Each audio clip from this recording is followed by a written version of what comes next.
Pour ne rater aucune de nos vidéos, n'oubliez pas de vous abonner et d'activer la cloche. Salut à toutes et à tous, bienvenue dans Décrypter l'Afrique, votre rendez-vous hebdomadaire de débat et d'analyse autour des grandes questions qui structurent l'actualité africaine. Une émission coproduite avec le média Evox Africa, diffusée chaque dimanche à 16h GMT, soit 17h à Paris, en heure d'hiver.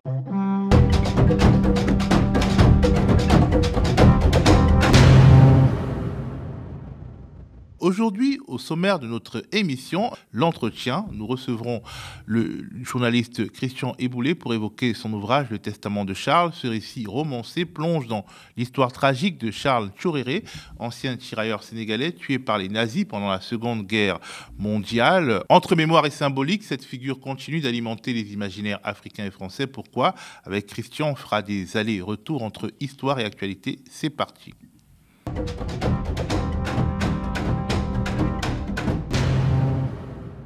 Bonjour Christian Eboulé.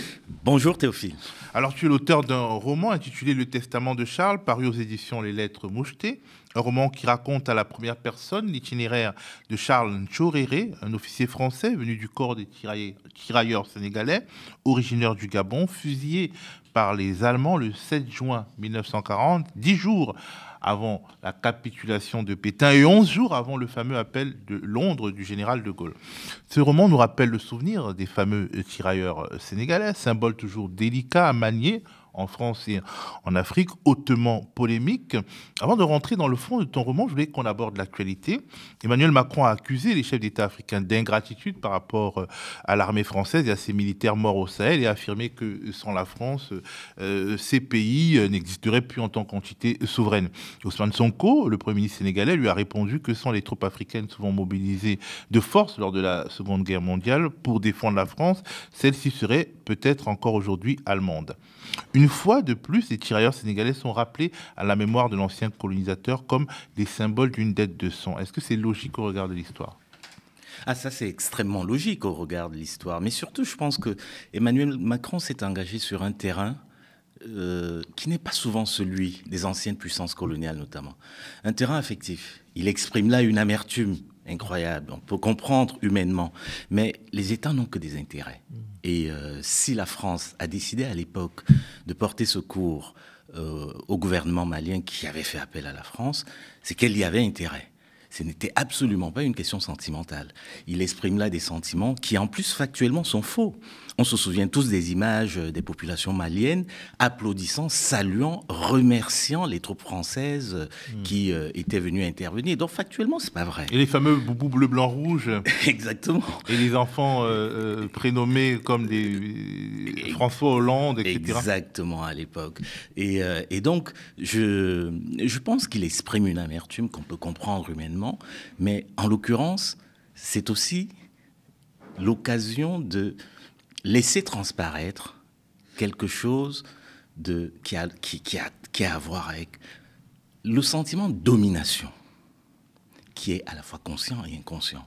Effectivement, quand on est la France, l'ancienne puissance coloniale, on peut s'autoriser à s'exprimer de cette manière-là, avec ce que beaucoup ont noté, c'est-à-dire ce qu'on appelle ici de la maladresse, vue de Paris, est perçue évidemment sur le continent comme du mépris et de l'arrogance. Et c'est en effet le cas, parce que on n'imagine pas la France s'exprimant de cette manière-là vis-à-vis de l'Allemagne, par exemple. Justement, Ousmane Sonko, il rentre dedans en parlant des tirailleurs sénégalais. En fait, il renvoie la balle puante de l'ingratitude. Est-ce qu'on peut dire, plusieurs décennies après, que la France a été ingrate avec les tirailleurs sénégalais et que ça demeure un nœud? C'est même plus que ça. Il y a une véritable dette de sang qui commence à la Première Guerre mondiale. Pourquoi ? Parce qu'à ce moment-là, si on remet le contexte en place, la France est la puissance coloniale, nos aïeux étaient à ce moment-là des indigènes. Et qu'est-ce qu'on leur dit ? Pour accéder à la citoyenneté, certains d'entre vous, venez, apportez-nous votre aide, donnez-nous votre jeunesse. Et en échange de la participation au combat, nous vous donnerons la citoyenneté. Au risque de votre vie. Au risque de votre vie. Le prix à payer était cher. Vous avez parlé de mon roman Le Testament de Charles, qui est inspiré, je précise, de la vie du capitaine Charles Ntchoréré, mais mon héros ne s'appelle pas Ntchoréré dans le roman. C'est important, notamment pour ceux qui pourraient éventuellement se sentir concernés parce que membres de la famille, etc. Le capitaine Ntchoréré, au moment où la Première Guerre mondiale éclate, il n'a pas 20 ans. La majorité à ce moment-là est à 21 ans. Avec quelques-uns de ses camarades, il décide volontairement de s'engager, de venir au secours de la France. Le sous-entendu était lequel, à ce moment-là, pour ces jeunes gens qui étaient éduqués? Il était tout simple. Contre votre participation, vous deviendrez éventuellement citoyen. Donc, cette dette de sang, elle commence à la Première Guerre mondiale. Ensuite, la situation va s'accentuer avec la Seconde Guerre mondiale. Les promesses de la France n'ont jamais été tenues. Donc, nous sommes au-delà de l'ingratitude. C'est une politique qui a été mise en place, qui n'a pas été respectée. Et pour dire les choses de manière triviale, alors imaginons qu'il s'agisse simplement de remerciements, parce que des gens qui viennent vous donner et leur jeunesse et leur force de travail dans des circonstances particulières durant la Première et la Seconde Guerre mondiale, ça n'est pas rien. Il ne s'agit pas de remerciements ici. Il s'agit de plus que ça, parce que l'enjeu était important, que ce soit lors de la Première Guerre mondiale ou lors de la Seconde. Il s'agissait de l'existence même de la France et de la liberté de ceux qui, ici, étaient français et se voyaient envahis, par exemple, durant la Seconde Guerre mondiale. Aujourd'hui, ça n'est pas pour rien que lorsqu'on voit des monuments en France, il y a des inscriptions du type « Passants, ils sont tombés fraternellement unis pour que vous restiez libres ». Quels sont ceux qui sont fraternellement unis? C'est tous les militaires venus de tout l'empire colonial qui ont rejoint leurs compatriotes entre guillemets français pour combattre. Parce qu'au front, effectivement, les balles ne faisaient pas de distinction entre tirailleurs ou soldats blancs. Alors on peut aussi penser que cette dette de sang a longtemps été un peu honteuse pour une France combattant les nazis et sans avoir renoncé à l'arrière-plan des théories racistes et suprémacistes, et que c'est pour ça que les tirailleurs en sont été payés par de grosses louches d'ingratitude pour le coup, parce que on se souvient on a déshabillé un certain nombre de soldats africains à l'entrée dans Paris, l'entrée victorieuse dans Paris. On se rappelle également du camp de Charoy, où on a tué un certain nombre, enfin la France a tué un certain nombre de tirailleurs qui réclamaient leur solde, parce que dans le fond, les théories suprémacistes étaient partout en Europe dans cette période-là. Je ne crois même pas qu'il s'agisse là de théories suprémacistes, il s'agit simplement de la domination coloniale et de la situation coloniale. Les militaires français qui ont tué, qui ont massacré à Tiaroy, se sentaient légitimes. C'était une politique qu'ils considéraient comme légitime. Pourtant, à ce moment-là déjà, il y avait des mouvements indépendantistes clairement identifiés qui étaient nés. Au moment où les événements de Tiaroy se passent, il y a déjà, dans plusieurs anciennes colonies, des hommes et des femmes qui luttent pour l'indépendance et qui sont des héritiers de leurs aïeux qui l'ont fait avant eux, lors de la pénétration coloniale française. Et donc, la situation à ce moment-là, quand on massacre des tirailleurs qui sont venus lutter aux côtés des militaires français pour libérer la France, des militaires qui ne réclament que leur dû, on est face à un massacre qui est incompréhensible. Le capitaine Charles Ntchoréré, qui a été la voix des tirailleurs sénégalais durant l'entre-deux-guerres, aurait été mais ahuri par cette situation. D'autant plus que lui, par exemple, les Allemands l'ont fusillé et n'ont pas fusillé les Français blancs. Absolument. Et ils l'ont fusillé au nom de ce qu'il était. Les nazis qui l'ont tué parce que noir. Ils s'opposaient non seulement au massacre des tirailleurs sénégalais, mais en plus à la ségrégation qui était pratiquée entre prisonniers noirs qu'on séparait des blancs. Donc là, on trouve des idées suprémacistes. Mais la politique coloniale française, évidemment, elle était basée en partie sur le racisme. Mais je dis que la suprématie n'a rien à voir avec ce qui se passe à Tiaroy. Nous sommes en pleine période coloniale et ce système colonial qui était inique et qui était destiné, mais complètement à essayer d'être au service de la métropole, estimait qu'il était normal que des tirailleurs sénégalais fussent tués parce qu'ils ne voulaient pas rentrer dans l'Oran. Alors au Sénégal, un ministre conseiller affecté à la présidence a été récemment limogé, il y a peu, pour avoir traité les tirailleurs de traîtres qui s'étaient battus contre leurs frères. Ça a déclenché un tollé sur lequel tu t'es exprimé. Quel regard tu as porté sur cette polémique? Je parlais tout à l'heure de la situation coloniale.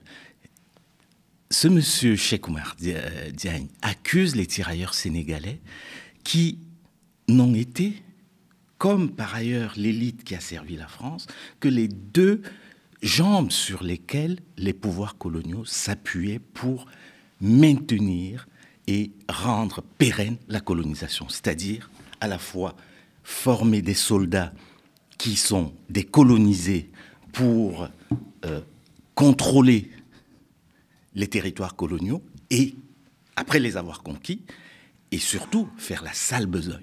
Et par ailleurs, former une petite élite qui n'était qu'au service de la mécanique coloniale. Tchoréré fait partie de cette élite qui a été formée pour servir la colonisation. Donc, voilà donc des gens qui étaient des supplétifs à l'époque du système colonial qu'on accuse aujourd'hui d'être eux-mêmes responsables des massacres, des rebelles ou alors de la conquête coloniale. Non, c'est absurde. C'est absurde. C'est totalement... mais quand même, dans la longue histoire, n'avait-il pas quand même en partie raison quand on sait justement le rôle qu'ils ont joué dans la colonisation du continent, puis dans la lutte contre les indépendantistes, c'est-à-dire parce qu'il y avait deux camps, pardon, lors des batailles anticoloniales. Il y avait ceux qui pactisaient avec les colons et ceux qui combattaient les colons. Les tirailleurs sénégalais, par exemple, étaient présents en Algérie contre les indépendantistes. Et certains tirailleurs sont devenus présidents, comme le président Gnassingbé Eyadema. À quel titre sont-ils présents en Algérie ? Y a-t-il des colonnes de tirailleurs partis d'Afrique de l'Ouest, de leur propre chef, pour aller... Non. Alors, c'est ce qui est absurde dans cette histoire. Et qu'un homme dominé ne peut pas être, comment dire, ce sont des le maître de sa vie, donc il ne peut pas être... Ce sont des instruments d'un système. Est-ce que les colonnes de travailleurs qui vont aujourd'hui en Indonésie, qu'on prend et qu'on esclavagise en Indonésie aujourd'hui, peuvent être considérés demain comme des colonnes de travailleurs qui y sont allés de leur propre... Il y a une macrostructure qui est en place et qui se sert de personnes colonisées pour la sale besogne. C'est ça la réalité. La France a fait faire aux tirailleurs sénégalais la sale besogne. Et je rappelle au passage que le choix de former des soldats localement n'était pas seulement un choix politique, c'était aussi un choix économique. Ça coûtait beaucoup moins cher que de mobiliser des troupes. Et puis, beaucoup de Français ne voulaient pas aller à la colonie. Moi, j'ai étudié cette question et il y a des tas d'appels qui étaient faits régulièrement pour recruter des gens pour aller faire cette sale besogne. Les tirailleurs sénégalais étaient mal payés, les conditions de vie étaient absolument lamentable, et les lois qui régissaient, les lois et les règlements militaires qui régissaient la vie des tirailleurs sénégalais étaient absolument iniques. La plupart des jeunes Africains, d'ailleurs, préféraient aller dans le privé. C'est ça, la réalité. Alors, pour revenir à ton livre, Le Testament de Charles, pourquoi avoir voulu redonner la parole à ce héros de guerre mythifié, qui n'est pas exactement lui, c'est un personnage fictionnel qui s'inspire de lui et plongé dans sa vie depuis son enfance? Est-ce que c'est parce que tu estimes qu'il a été, comme ses frères d'armes, une sorte de symbole? Dès le début, tu cites Senghor et son poème Tiaroy, dans son recueil Hostie Noire, Senghor qui écrit « Non, vous n'êtes pas mort gratuit aux morts, n'est pas de l'eau tépide, non, vous n'êtes pas mort gratuit, vous êtes les témoins de l'Afrique immortelle ». Eh bien, ce choix, c'est aussi une manière de, non seulement de donner vie à ces hommes qui, comme on le disait tout à l'heure, sont des oubliés de l'histoire, et aujourd'hui on les traite de traîtres, mais aussi de permettre de comprendre quelles étaient leurs aspirations à travers un personnage qui, à l'époque, était iconique, comme le capitaine Charles Tchoréré, dont je me suis inspiré ce roman. En quoi est-ce que c'était iconique, ce personnage? Pourquoi? Parce que il est le symbole de toutes les contradictions et de toutes les ambiguïtés de la situation coloniale. Voilà un homme qui, comme Blaise Diagne, est parfaitement assimilé, mais est profondément proto-panafricaniste. Pourquoi? Parce qu'il est attaché, comme Blaise Diagne l'était, on l'oublie souvent, à son africanité. Et il était vraiment tiraillé entre sa volonté... C'est le cas de le dire. Mais oui, et c'est ce que j'ai essayé de traduire dans ce roman. Comment, et c'est son grand-père qui va jouer ce rôle, comment essayer de tracer une voie qui soit une voie proprement africaine, alors que la plupart de ces élites, et Charles Ntchoréré appartenait à ces élites, n'aspiraient qu'à essayer d'importer en Afrique une modernité occidentale. Ben justement, ton récit, il est aussi celui d'une hybridation culturelle et spirituelle, ça m'a marqué, où les mystères du Bwichi, c'est-à-dire la cosmogonie d'une partie de la population gabonaise. Du Gabon et de l'Église catholique. Qu'on retrouve au Cameroun d'ailleurs aussi, le Bwichi. Donc, les mystères du Bwichi et de l'Église catholique s'entremêlent avec leurs contradictions et leur lutte dans l'âme d'un homme qui est à la fois profondément catholique et profondément gabonais, et donc habité par les mystères du Bwichi. On a l'impression que c'est Vatican II, avant Vatican II dans sa tête. Pourquoi ce choix? C'est une manière de se réapproprier aussi nous-mêmes aujourd'hui ce qui constitue à mes yeux l'héritage dont nous ne pouvons pas nous défaire. Moi, je suis né au Cameroun, j'ai été formé dans une école catholique, mes parents étaient protestants, et lorsque je vais au village, je suis en proie, ou plutôt plongé immédiatement dans ce qu'étaient nos spiritualités à l'époque de nos aïeux. Donc, Charles Ntchoréré avait exactement les mêmes problématiques à l'époque où il naît. Et donc, à travers ce roman, j'ai essayé de montrer comment est-ce que nous pouvons, tout en restant ce que nous sommes, trouver une sorte de synthèse en essayant d'être à la fois conscients de ce que nous sommes, c'est-à-dire des Africains, des descendants de colonisés, mais aussi des ressortissants de nations qui doivent trouver leur propre voie dans une modernité qui est occidentale dans la plupart des pays nouvellement indépendants et qui ne convient pas nécessairement à nos nations. Comment est-ce qu'on peut aller vers des modernités qui ne sont pas nécessairement occidentales? Il y a des exemples dans l'histoire. Le Japon, au VIe siècle, a emprunté à la Chine la riziculture, l'écriture, et puis la forme de l'État, mais sans devenir tout à fait chinoise. Donc le Japon s'est sinisé sans devenir chinois. Et si au XIXe siècle, le Japon s'est modernisé en s'occidentalisant, les Japonais ne sont pas devenus pour autant des Occidentaux.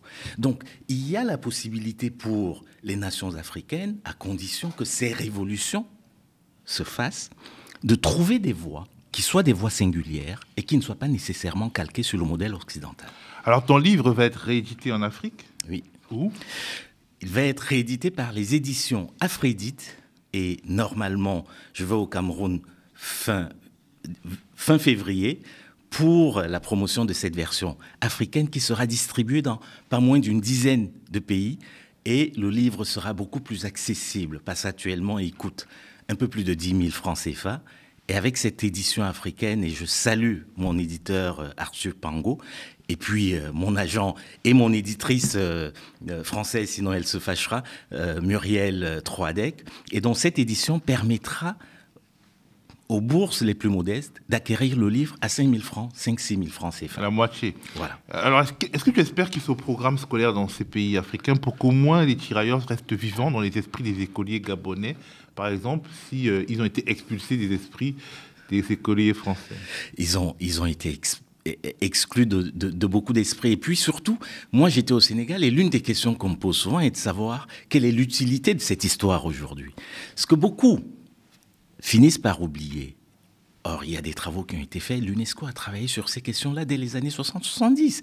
À savoir que la figure des tirailleurs sénégalais a été majeure dans la constitution ou la reconstitution des personnalités africaines, dans la mesure où l'image du blanc, qui était une sorte de génie, voire dans certains esprits c'était des revenants, cette image-là est tombée d'abord après la Première Guerre mondiale, et Blaise Diagne, encore lui, en parlait déjà à l'époque, dans les médias dakarois, ça se disait déjà à l'époque, et encore plus lors de la Seconde Guerre mondiale. Donc, l'effet de l'histoire des tirailleurs sénégalais sur les nations africaines est extrêmement important. Je vais reciter un homme, Lamine Senghor, qui va décéder malheureusement beaucoup trop tôt. Lamine Senghor a été tirailleur sénégalais, il a fait la Première Guerre mondiale et à son retour au Sénégal, il a décidé de revenir en Europe et revenir se battre. C'est l'un des tout premiers indépendantistes africains. C'était un tirailleur sénégalais. Lamine Senghor a été l'un des premiers à parler de négritude. Lorsque Senghor, Damas, Césaire reprendront... Léopold Sédar Senghor, le poète président, et Aimé Césaire reprendront avec Léon Gontran Damas cette idée de négritude, ils avaient déjà été précédés par un homme, Lamine Senghor, qui se battait pour la dignité des nègres. Il tenait à ce mot, un mot qu'on avait jeté à la figure des populations noires et qui était une sorte d'infamie, d'indignité qu'on leur rappelait à chaque fois. Merci beaucoup, Christian. Le Testament de Charles, c'est aux éditions Les Lettres Mouchetées et bientôt aux éditions Aphrodite. Merci à vous d'avoir regardé Décrypter l'Afrique. Rendez-vous bientôt pour de nouveaux décryptages de l'actualité du continent.